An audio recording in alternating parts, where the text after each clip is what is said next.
بسم اللہ الرحمن الرحیم۔ آج ہجرت کی رات تھی۔ کفار مکہ کاشانہ نبوت کا محاصرہ کر چکے تھے۔ آج نبوت کے مدعی کو قتل نعوذ باللہ کر کے ہی دم لیں گے۔ رات کا پہلا پہر تھا۔ اچانک دروازہ کھلا اور خدا کا حبیب مسکراتا ہوا باہر نکلا اور تلواروں کے سائے سے گزر گیا۔ شہر کا اجالا قریب تھا۔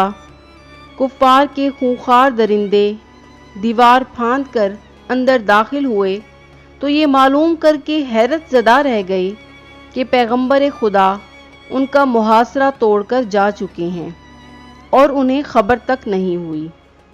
فوراً ہی دارالندوہ میں مجلس مشاورت منعقد ہوئی اور طے پایا کہ حضرت محمد صلی اللہ علیہ وآلہ وسلم زیادہ دور نہیں گئے ہوں گے۔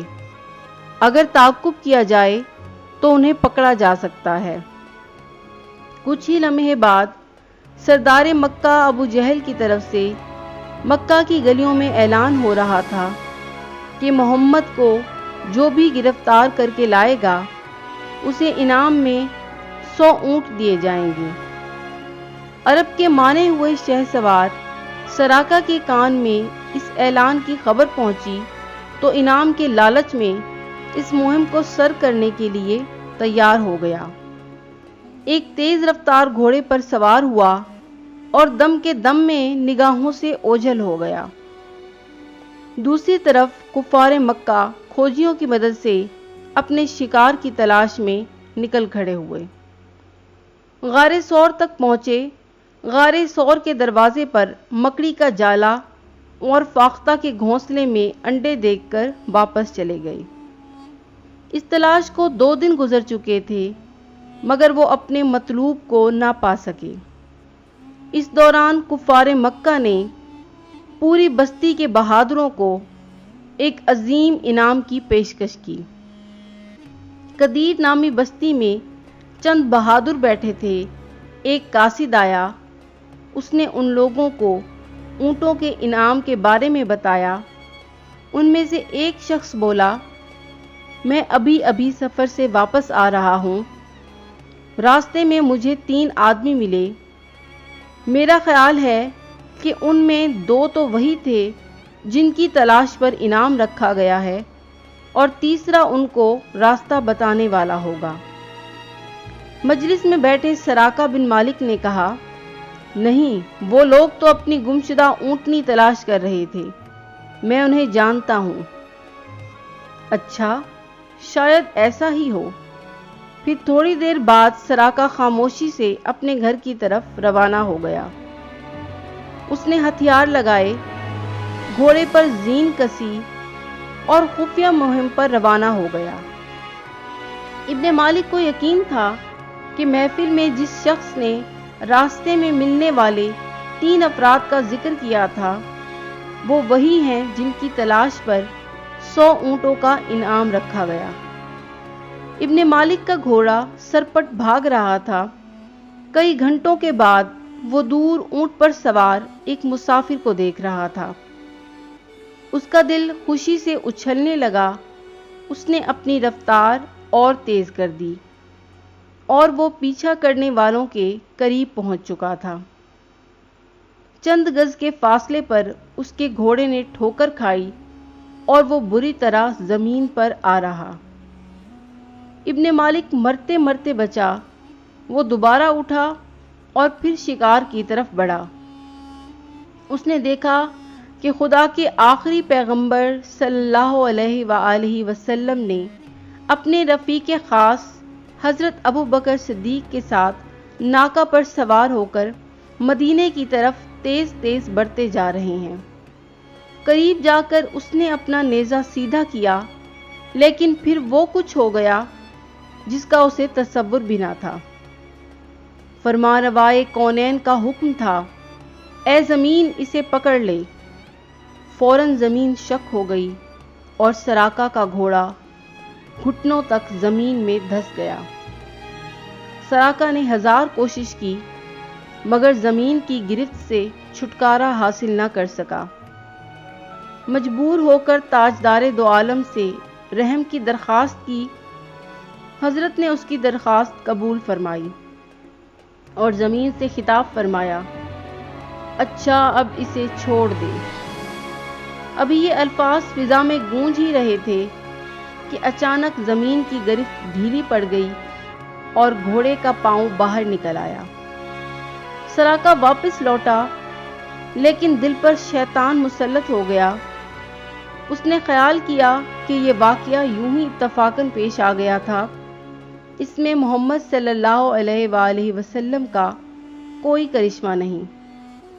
سراقہ نے گھوڑے کی باگ موڑ دی اور پھر تعقب کرتے ہوئے سرکار کے قریب پہنچ گیا۔ اس بار بھی لبوں کو جنبش ہوئی، دھرتی کا کلیجہ شک ہوا اور سراقہ اپنے گھوڑوں سمیت گھٹنوں تک زمین میں دھس گیا۔ سراقہ نے پھر رحمت عالم کو آواز دی، اے محمد صلی اللہ علیہ وآلہ وسلم، میرا سارا ساز و سامان لے لیں۔ میں اللہ کو گواہ بنا کر کہتا ہوں، اب مصیبت سے نکل گیا تو واپس ہو جاؤں گا اور آپ کے تعاقب میں آنے والوں کو بھی ادھر نہیں آنے دوں گا۔